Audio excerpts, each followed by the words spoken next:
Thank you very much, Chair. I will now switch off the timer.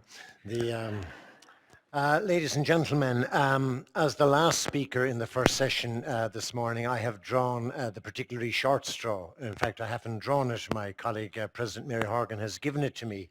So while all of you are itching to empty your bladders and eat your dinners, I'm just going to share a few things with you. One of the things which has happened in this excellent meeting, I'd have to say, is many of the people who've come up already have said, who am I and why am I here? Now, if I was to say the same thing, which I'm about to say, who am I and why am I here? I would say, and I've been commissioned to do this, I am not an expert in many of the domains which have been shared with you this morning. You could give me a colonoscope, right? And apart from playing with it, I would not know what to do with it. You could show me cervical smears and I wouldn't know what to do with them. You could show me mammograms and I couldn't read them. So all of these are skill sets of specific healthcare professionals. I'm a healthcare professional, but I don't have those skills. And you can test me to see if I have them or not. But a point which I think underpins everything that we're reflecting on here this morning is there are other domains of practice and other skills which we all share. Whether or not we're able to do a colonoscopy, whether or not we're able to read a mammogram, whether or not we're able to do any of the specific expert tasks, generically, almost all of us should be able to assess risk, we should be able to reflect on it, and we should be able to communicate. So really, the only remarks I'm going to share with you are in many ways a round off of what other speakers have said already, to reiterate them in part for emphasis. We're all very good at recognizing when something is bad, but it's difficult to know how do we know when something is good, and how do we ensure, as the last speaker said, that future generations or current generations will be better at communicating with patients, particularly about risk.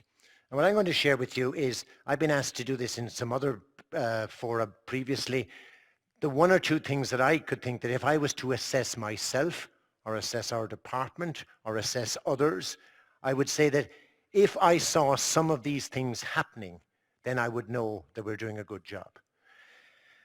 This would not be one of the things that we would be looking at. As you know, in medical practice, we frequently have animal experiments. And actually, I've used this slide in a thought experiment with small children, which is just interesting. The very small children think, oh, the mouse is going to get the cheese. That's very good. The slightly older children say, oh, no, the poor little mouse is going to be killed when he gets the cheese. The slightly older children say, oh, the mouse has a helmet on. The older children know that the helmet won't save the mouse. And the most important point here is that you can't make experiments for communication between human beings, because they're all about shared assessment of risk and communication of risk. This is one of the best, if any of you have the chance to read this, about 15 years ago in the BMJ, John Paling, who's an expert on risk communication, wrote a particularly fine article in my judgment. And amongst the remarks that he shared with this was something which has been said repeatedly by those who've spoken before me here today. But he made one other point which I think we would do well to reflect upon.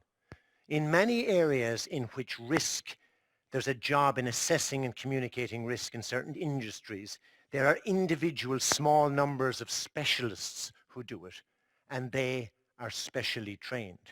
Whereas in healthcare, doctors, nurses, repeatedly in multiple interactions, often in circumstances where the risks are much higher, more uncertain and complex, has to communicate information on risk, yet few of us or them have any training. And we do have training, but the difficulty is it's easy to assess skills with a colonoscope. It's difficult to assist. It's difficult to assist skills in. It's difficult to assist skills in communication. One of the four I spoke on this before, 3 medical students from a Dutch medical school came up to me afterwards and they said, oh no, we're fully trained on risk communication and we're also fully trained on empathy and sympathy, which I was impressed by that particular medical school's curriculum. And The BMJ repeatedly comes back to this theme. This is just a particular statement that we've got down here. And I think our very first speaker, the question that you posed at the very start is, risk communication should be covering the probability of a risk occurring, the importance of that risk to the individual, and the effect of that risk upon the patient. That's what risk is. It's not about, the probability that the mouse will be caught in the mousetrap. It's the consequences of a multitude of possibilities going in.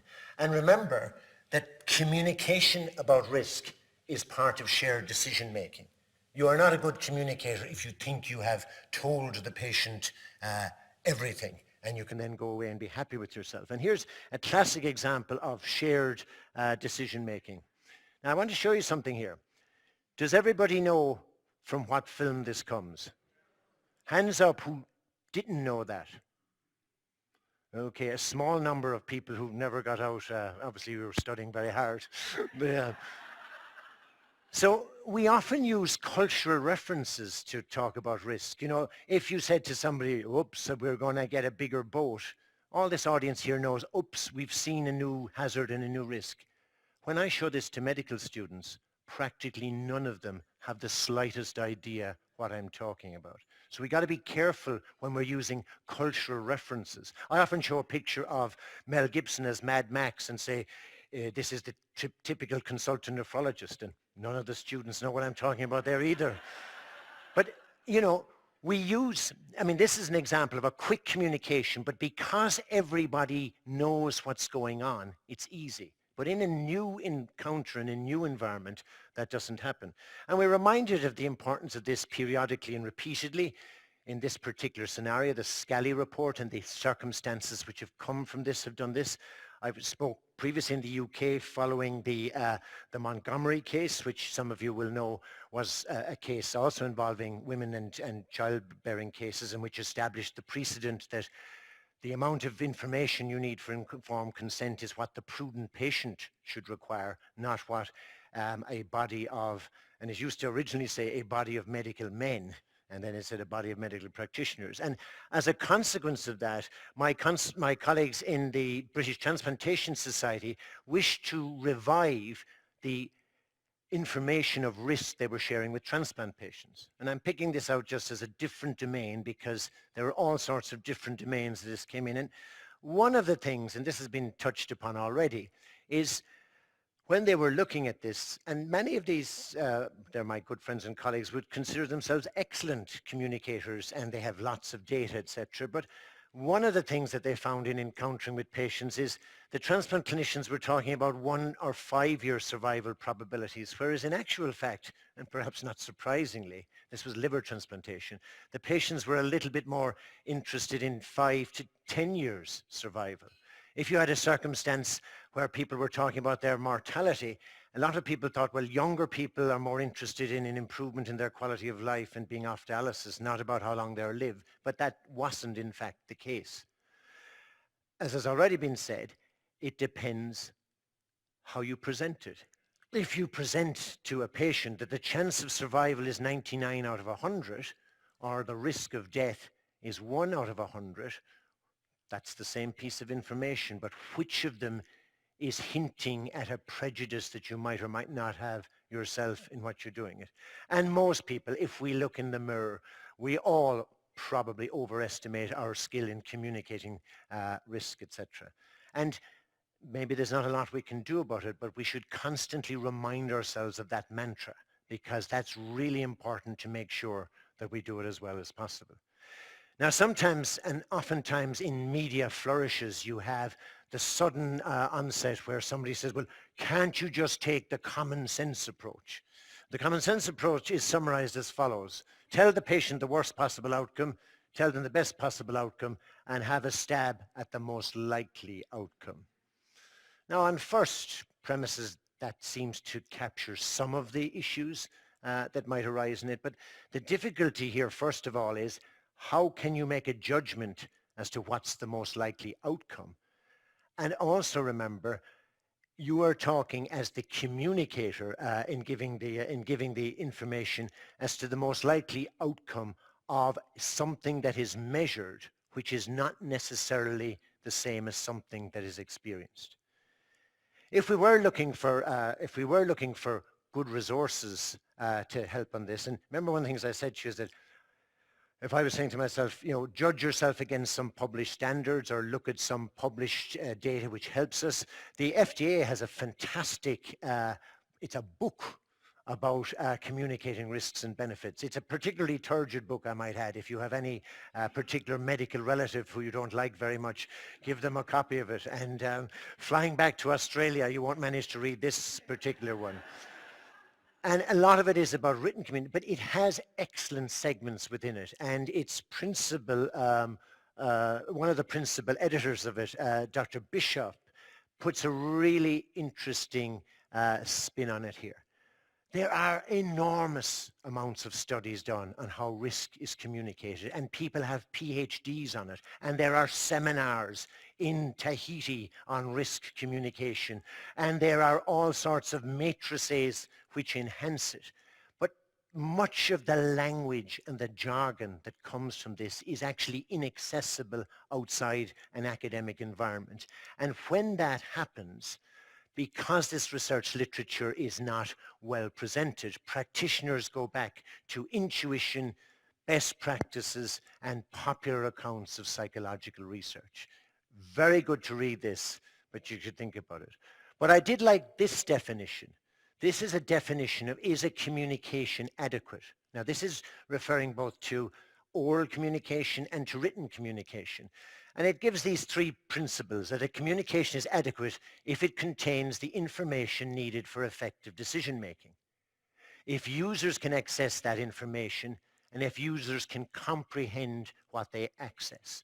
So three standards: materiality. The information provided must be relevant to what's being discussed. Proximity. The person can regain that information depending on their own search set. If they trawl the internet for it, if they're involved in discussion groups, if they prefer to have paper bits to it. Proximity, the ability to repeatedly access it is important. And finally, it needs to be comprehensible. Have any of you ever stayed in the Paradors in Spain? They're fantastic, the Paradors in Spain, but one thing that I've always noticed, the translation from Spanish to English is very bad in some of them. And I was once in one of them, and on the menu was the following item: bold little cocky boiled in his own blood. That is coq au vin. Right? And I would ask the question, is that comprehensible? But for many patients, particularly patients with language difficulties or different educational backgrounds to the person speaking to them, what's being said to them may be as incomprehensible as that. And this is the other important point in communication. Who knows who this is? This is a mark for those of you who are pretentious. This is the French philosopher and journalist Roland Barthes. And in 1967, he wrote a famous essay called The Death of the Author. And some of you will be familiar with this, where he advanced the thesis that when you're reading War and Peace, it didn't matter what Tolstoy meant or who Tolstoy was. It mattered what you got from reading it yourself. And it's a thesis which I think is important in speaking with patients, etc. The message in the end is the message that is owned by the person that receives it. Now, it's really important that we should do that. So we need to have respect for the process. We need to know something about the information that's required. I've outlined a little bit, definitions that you could use for that and for the other. Are there any practical guidelines? Well, when I've spoken abroad, I have been immensely proud, and any of you who've seen this or haven't seen this, I would say almost the best document in the world about communicating risk to patients is this document of the Irish College of General Practitioners. Have many of you seen this? Yeah, buy that for Christmas. Don't buy the other one that I mentioned to you, etc. And this talks about one of the themes, and this is a mnemonic I'd like you to take away with you, which I think, if I was saying, how do you teach risk communication, how would you assess yourself? Remember the following mnemonic, PANDA. Risk communications should have the following features, and some of this has been said by more than one speaker already. It should be personalized to the experience and expectation of the individual patient. I cannot repeat enough, two of the speakers have already spoken on this, that absolute risk is that which we should speak about. Thirdly, we need to understand numbers a little bit better than we have already. And the use of decision aids really will probably help us. So let me just wind up by illustrating some of these. There's been a Cochrane database systematic review of personalized risk communication. Now, it's very hard to do studies on these because they depend upon individual patients, but all of them will show the following. If it is personalized, patients prefer it. Patients are more comfortable with the decision that they've made. The healthcare providers are more comfortable with the process. Now, sometimes the decisions they take, people might raise their eyes on it, but it's personal is undoubtedly better than non-personal with regards to the receiver. But the numbers of studies in this are few, and they're mainly in breast cancer and bowel cancer. Now, remember when you were a medical student and the nasty professor asked you to explain the difference between relative risk, absolute risk, numbers needed to treat, and perish the thought, the odds ratio. Many healthcare practitioners cannot explain this to each other. So how can they explain these to patients? And this has already been said. Relative risk reduction, absolute. Okay, how about this one? If you have this test every 2 years, it will reduce your chance of dying from this cancer from around 3 in 1,000 to around 2 in 1,000 over a 10-year period. That seems to me to be straightforward and reasonable. This one here, relative risk, if you have the test every 2 years, it'll reduce your chance of dying by around 1/3 in the next 10 years. If the incidence of this cancer was 50 per 1,000, well, then that's a much bigger one. The number needed to treat, that's for health policy advisors. In almost all circumstances, we should talk about absolute risk. Here's an example from cancer chemotherapy. Should you have, a common question, should you have hormonal therapy? Should you have chemotherapy? Should you have both? Nicely illustrated. 70 out of 100 women will be alive in 10 years. 23 will die because of the cancer.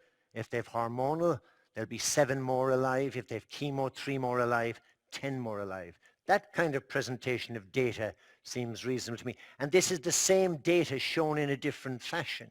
If you have hormonal therapy and surgery, if you add in chemotherapy, how many additional? Do you find that? I mean, I don't do this work. I find this much more comprehensible. Hormone replacement therapy. As I look into the audience, I realize that in 20 years' time, many of the women in this audience will be asking this question about themselves. Sorry, I'm just wiping the slime off my... But this is beautifully presented. Women that get hormone replacement therapy, of 1,000 women, 26 of them something bad will happen to. But these 9 will get coronary artery disease, nothing to do with the HRT. These 7 will get a venous thromboembolism because they've used HRT, these 5 because they've not. This one woman will get a stroke because she's not. So you end up with effectively 8 out of 1,000 may have an effect because of that. Nicely put in. Collective statistical literacy, like the last speaker, I love this slide. She was kind enough to our American cousins not to put in this piece of information, which is taken from the paper, that 1 in 5 college-educated American adults do not know that 1 in 1,000 isn't the same as 0.1%. So we need to be adept at using figures. Here's an example. Now, this is numbers presented every day on the news. £10 each way. Is it better to bet with the Tote or with Paddy Power? Anyone here know the answer to that? How much would you win with either of them? There are people in this country who could answer that question immediately. I put this up merely to show you that the way we present numbers and the context in which it's appreciated is really, really important. Frequencies or probabilities, the consistent denominator. 1 in 100 will get this, 5 in 100 will get this, 26 in 100 will get this. That is consistent and real. 1 in 3, 2 out of 7, 19%. Changing the denominator does not help communication. And there are some people who think a 1 in 200 risk is bigger than a 1 in 25 risk. Decision aids, well, I've shown you some of them already. Visual presentations can be very powerful. And I particularly love this, the 100-face Cate's plot. Have many of you seen a 100 faces Cate plot? Do you know who Cate is? Cate's is a GP who's actually made this available. And this is a nice example of it. If you have atrial fibrillation and you're a patient, how many people will get a stroke as a result of that in the next, what's the timeline here? Is it 5 years? Let's just say it's 10 years. And you can see unhappy faces scattered aside. But if you take warfarin, well, there are fewer of these red faces, so the number that get a stroke goes down by 5. But oops, there's 1.5 here who've had some kind of a bleed. Again, and you can make your own face plot for anything you like. Decision aids, good for that. Let me conclude with 39 seconds to go. I am speaking to you, I hope, as a practitioner like yourselves. There are specific skill sets that we need in dealing with screening, treatments, and everything else. But there are common and generic skill sets that we all need. And I think that access to some of the aids I've shown you here, access to some of the things, particularly the ICGP guidelines, are maybe the kinds of things that will make us better. Thank you very much.